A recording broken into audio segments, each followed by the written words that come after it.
The Maximus XI Formula motherboard is supposed to be a high-end motherboard that you're supposed to be able to take the i9-9900K, put it in, and out of the box have a good experience.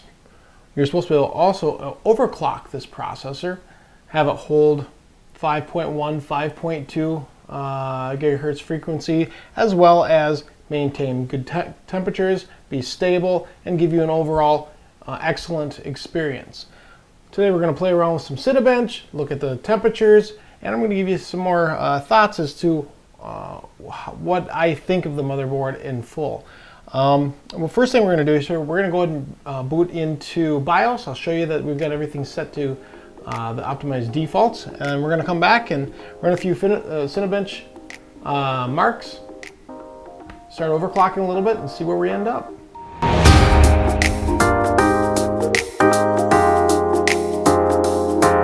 Here we are in BIOS. These are the defaults. The only thing I changed is I went into Tools here and I actually disabled Armory Crate. Every time you reset your BIOS to the optimized defaults, or you do a BIOS update, unfortunately, it puts that back to enabled. So that's the only thing I've got changed at this point. I do want to show you that I actually am on BIOS, the newest version, which is BIOS version 8.05. I went ahead and did the update via the BIOS flashback tool. So first thing we're going to do is we're going to go ahead and boot into Windows, and we're just going to set a, I guess, a benchmark or a starting point for this. It takes only a moment for this to get loaded up. And here we are at desktop, so we're going to go ahead and get Cinebench running.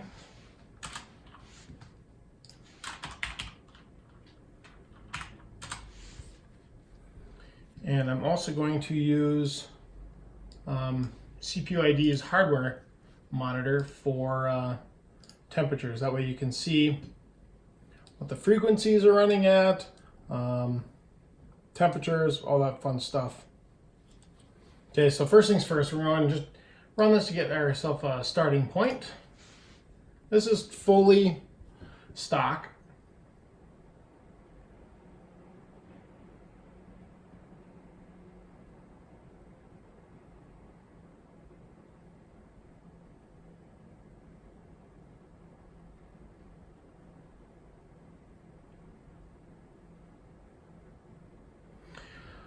So our first pass, 1939 score, right out of the gate, and that's fully stock. And what's nice, you'll notice in here that our temperatures currently are sitting in the upper 20s.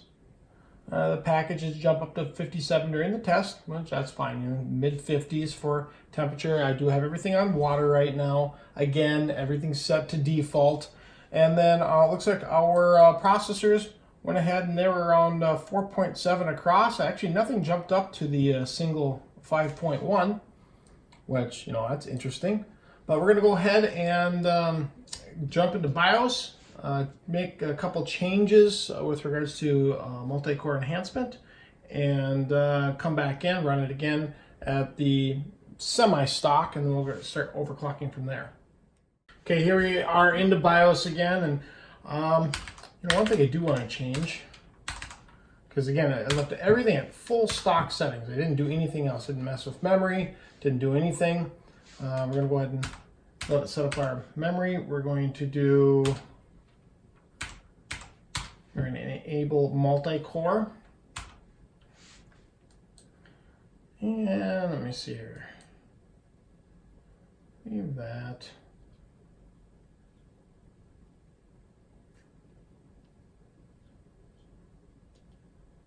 That's all I'm going to do at this point. Start here and come back in and see how it runs based off of that. Okay, here we are back at desktop. All I did again was change the XMP profile to XMP1 and enabled the multi-core enhancement. We're going to run this. I don't know if I'm going to get much of a different score than what we got last time. I believe it was a 1936. I will say that this processor seems to ramp up very nicely in this motherboard, very similar to how it did in my Maximus XI Extreme. That kind of flew through, and a 2055 score. I'm not sure if I'm going to zoom in here so you can see that.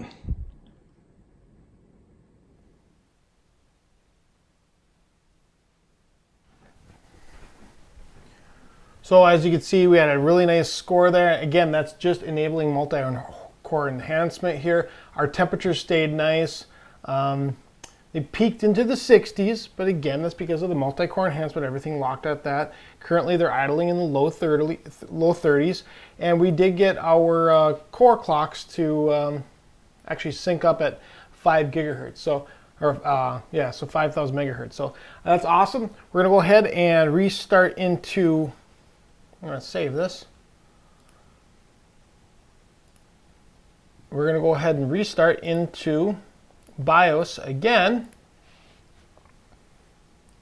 and start playing around with actual overclocking and locking our locking the voltages, as well as moving the cores up to let's try locked at, I don't know, 5 gigahertz right out of the box here.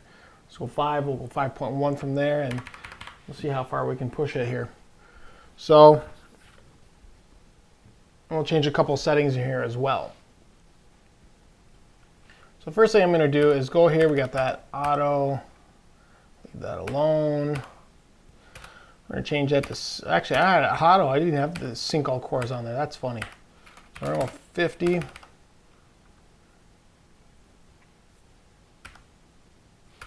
Enable extreme tweaking because we're going to be extreme. Extreme. Kind of like the X Games, but computer games. I don't know, that was dumb. That was really lame.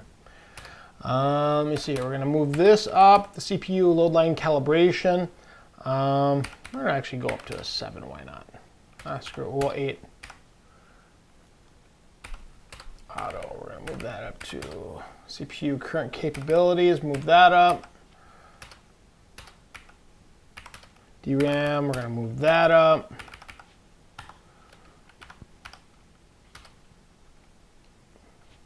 I don't need to play with anything in there.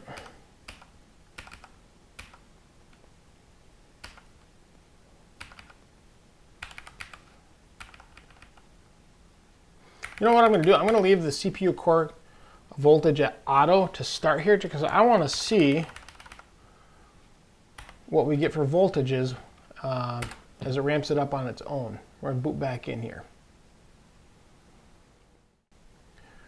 We're here at desktop again, and I've got the Cinebench open. I also have the hardware monitor open. One thing I'm noticing is right off the bat, it's idling with a core V-core voltage at 1.296, maxed at 1.314 when it booted in. So I'm going to actually lock the voltage when we get in here in just a little bit. I just wanted to see what that was like. Temperatures, again, idling around 30, 29, 30. Nothing really exciting at this point. All the cores are locked at 5 gigahertz. So what we're going to do now, just going to run this real quick. I'm not sure if it's going to lock. It shouldn't. I just want to watch what my V-core does. So my core voltage is still at 1.288, 1.296. It's flying through Cinebench so far. So I kind of like that. So last score was a 2055, and that was everything auto, and I didn't actually have all the cores synced. This time I do have them synced. Last time I boosted automatically to 5 gigahertz. This time they're locked at 5 gigahertz. I had a 2055 score. This time I have a 2056 score. And what I want to show is that the score is 2056, but I really want to show you where the voltages and the temperatures were. So as you can see, the V-core temp, or the V-core voltage I should say, 1288, maxed at 1.314, and that was actually at boot. I thought that was kind of interesting. And then what your temperatures were. Again, this is on water. So the temperatures look great. They did come up a little bit there. I don't have a custom fan curve or anything set, which I will do here in a little bit. You see where the CPU utilization was. and then where the cores are and were. So again, we're going to go ahead and save this benchmark score just because I want to, and reboot, change the settings a little bit, and I'll be right back. Okay, here we are in BIOS again. What I did is we've got the core ratio set at 51. As you can see here, we got 51, and actually changed the voltage, locked it at 1.325. I think it should be fine. We'll find out when we boot in. In theory, this should make everything all happy. Let's get the desktop and see where we end up now. Okay, so I just ran the Cinebench real quick. I've got my core voltage at 1.33 volts. I've got the clocks at 5100 megahertz. I'm gonna go ahead and I want to save this score real quick just because it's a really nice score. Scored a 2093 on that run. And we're gonna run it again real quick here, so you can see where this shows up. I'm gonna run it one more time here. My temperatures are jumping up into the upper 60s, low 70s. Cores are at 5100. And it's pretty much flying through this. We're gonna go to 5.2 next, just to see what happens here. And that gives me a score of 2113. And as you can see, we got a score of 2113. And then for my stats, you can see where my temperatures were. They did reach up to the low to mid 70s depending upon the core. And the clock's 5100. And again, you can see the voltage is set at 1.33, and it did bump a little bit, but we're going to reboot to BIOS and see what we get next. Okay, here we are coming into BIOS again. And let's see here. Let's go ahead and let's push this to 52. And I'm going to put my load line, I think, up just a little further here. It's in power control. Put that to 8. And then we're going to probably have to creep up that voltage I would imagine. Let's go 1.3, whoa, not 1.6. So 1.37 and see if we can get to the desktop here. So we're going to see what happens real quick. Let's see if I get a blue screen. If it gets there, locks up. Actually, I do stay on for this one and just see what happens. So we're going for 5200 megahertz. Okay, we got the desktop. That's a good sign. I'm going to go ahead and open up Cinebench. Bring that down small so everybody can see it again. We're going to open up hardware monitor. Yes, I know.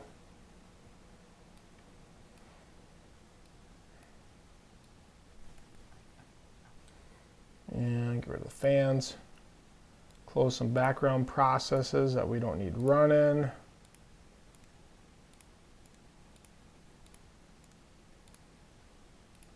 Yes, I use TeamViewer. I like it so I can troubleshoot my computer from my work. Okay, here we go. Moment of truth. Does it crash or does it keep running?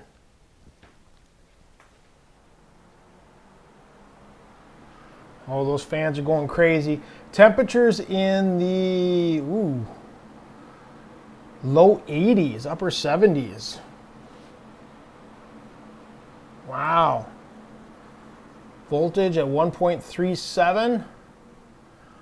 I got a 2105, so it actually came down that run from the last time. Let's try it one more time and see what happens. Clock's at 5200. Okay, here we go. Second run.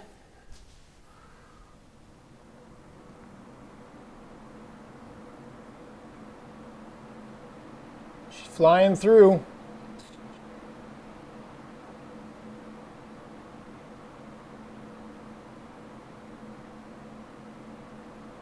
2130, so that one moved up a little bit. Wow. I don't know if I can go to 5.3. That would scare me a little bit. We could try it. Let's do this. Let's go one more run. I've seen some people get upper 2100s, 2180, 2190. Obviously, silicone lottery here matters. But let's see what we get.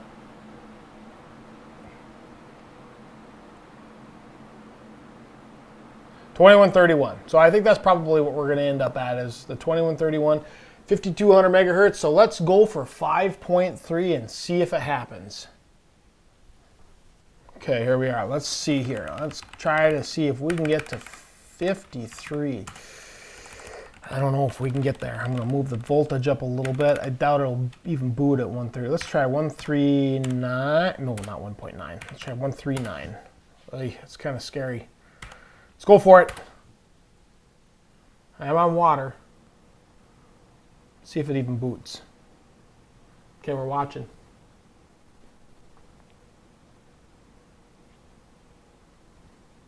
Don't know if we're going to get there on this, though. So far, so good.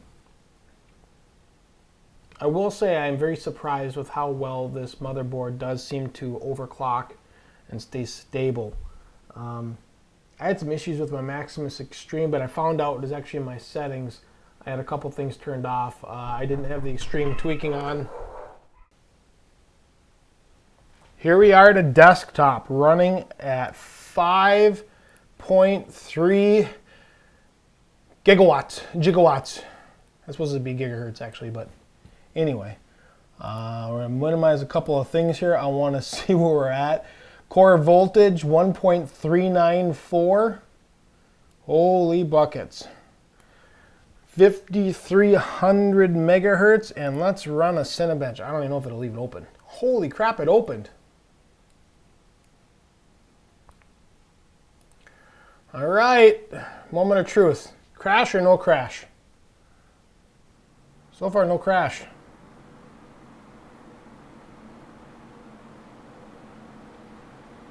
Holy buckets.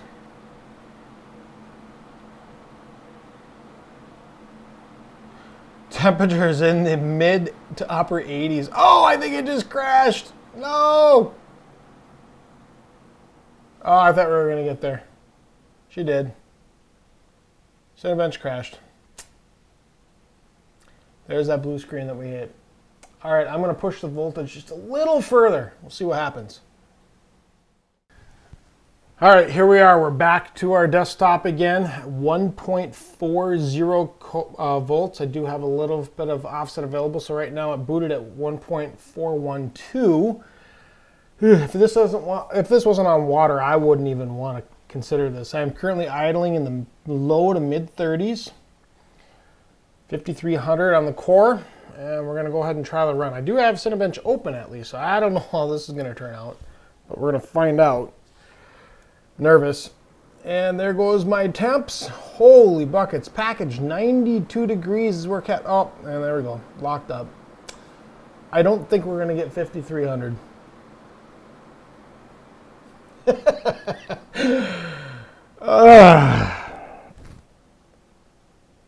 I just don't want to push that much further than that. I mean, I know that the T-Max on this thing is, TJ Maxx is, gives me a little room. I just don't want to, I don't think I want to go to 1.41 volts. Anyway, I guess we'll get this thing running back at the, my 5200, leave it running at that, and go over my conclusions. So what do I think? Overclocks nicely. I mean, I can boot at 5,300 megahertz. If I push the voltage a little further, it would probably stay stable-ish. I would say 5,200 stable at I believe it was 1.375 volts. I would call that a victory. Especially considering this does have less VRM phases than what the Maximus XI Extreme does. And then some other motherboards out there, such as the Gigabyte Aorus Extreme. as an example to compete against directly. I like the motherboard as a whole. It does seem to keep my temperatures very cool. I have been keeping it running around 5100 megahertz for the frequency at 1.325 volts typically. My temperatures stay idle between 28 to 30 degrees Celsius. And when I'm under load, like in a game, I'm usually in, the upper 30s, low 40s for my temperatures, depending upon the game as well. Obviously, it's got the Aura Sync in it, and that's however you feel about that. I'm not a big fan of the software myself. It just presents a lot of problems. As you can see, I've got a lot of the Asus ecosystem here. Between this monitor is the Asus PG27UQ. The motherboard is the Asus Maximus XI Extreme. I'm sorry, the 11 Formula. Apparently, I'm confused today. Been hit by the snake too many times, I think.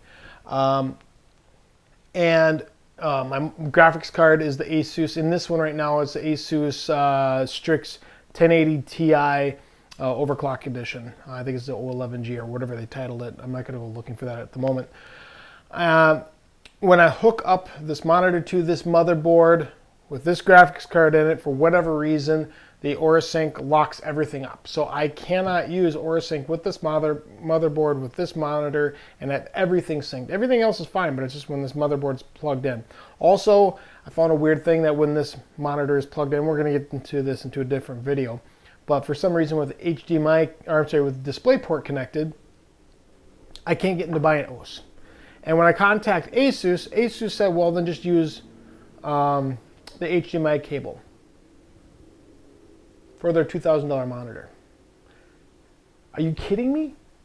They actually, I know this is a complete tangent from this for this video subject, but Asus told me that to go ahead and forego the fact that I can't use a high refresh rate on the PG27UQ, that I can't use HDR, that I can't really use a G-Sync, and I can't use the fact, do anything at all really, access BIOS via any method if I use the DisplayPort. So they said use HDMI. That's their solution. So basically, forget about the fact that it's a $2,000 monitor. They want me to treat it as if it's a $500 monitor.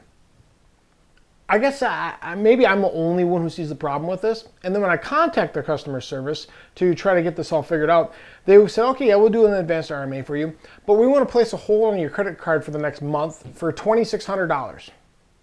So 130% of the MSRP of the monitor and 175% of where you can buy this monitor anywhere else. That's Asus's customer service. Yes, I know I'm a little subject here. Yes, I'm upset because it's ridiculous. I have always bought Asus products because they seem to work well. I've enjoyed their experience. I like their BIOS for the motherboard. Again, as you can see how easy it is to overclock this motherboard or this processor on the motherboard because their BIOS is simple to use. But when it comes to their customer service, they absolutely blew me away with how horrible they are. They literally said use HDMI, forget all of the features and the point of the monitor. Oh, and if you want us to advance RMA it, we're going to hold 130% of the retail on your card for you until eventually we get things sorted out. You got to be kidding me. It makes it very hard for me to say, yeah, go out and buy an Asus product because they're going to treat you like shit. Sorry, it's absolutely, it's infuriating, it's frustrating, it's wrong, and I don't even know what to think about that. Back to the topic at hand, or as some would say, I digress. Motherboard does overclock well.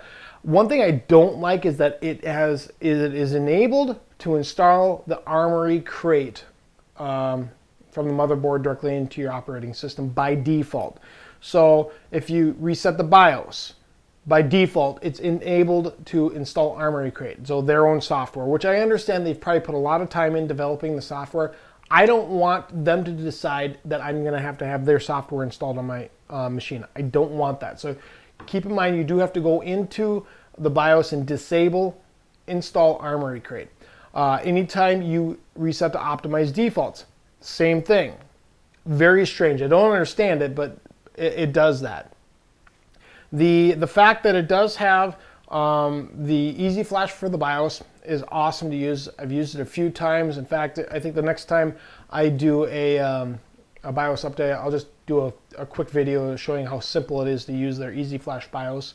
There's a couple methods. They're all very easy. I love it. You do get the Fan Expert 4 software along with this as part of the Asus AA Suite 3, I believe it's called. I opted to not use it this time around just to keep the software stuff, junk off of the hard drive and have it controlled from the BIOS solely. Setting up the fans in there, the profile is simple. If you have a high DPI mouse, however, I would suggest you turn down your DPI because it's very frustrating setting those sliders with your mouse jumping all over the place because the sensitivity levels is high. Anyway, that's my thoughts. I like the motherboard. I like how simple it is to overclock. I mean, you could see the levels that I was able to simply get and how easy it was to achieve those performances. I got my Cinnamon score up into the low 2100s. Yes, it's silicone lottery, but at that point, some people are getting higher, but I'm very pleased with where that's at. I love the experience overall. But what are your thoughts? What do you think? Do you think this is something you go out and spend $450 on? I don't have an issue with it. I do want to play around with a couple of the other motherboards that are out there for the Z390 chipset. But at this time, I'm going to play around with this. Next week, I'm going to get the RTX 2080s I have, the 2080 Ti's, I apologize, 2 of those on water block. I just decided to suck it up and put on the EVGA ones that are entirely overpriced. We're going to get those installed. I'm going to show you how to install the water block. We're going to get it in the case and play around with some benchmarking with SLI configuration on 2080 Ti's. If there's any content that you would like me to touch on, please let me know. I'd love to hear what your thoughts are. I want to have a direction of what you are wanting to watch. So let me know on that. If you like the video, give me a thumbs up, subscribe. That helps me out a lot. If you don't like it, you know what else to do. Hopefully that's not the case. But subscribe. Yeah, I'm gonna make you subscribe. Make sure you subscribe. Hit that button. I need more subscribers in case you can't tell where I'm going with this. Anyway, we will see you next week, and thanks for joining me today. Bye now.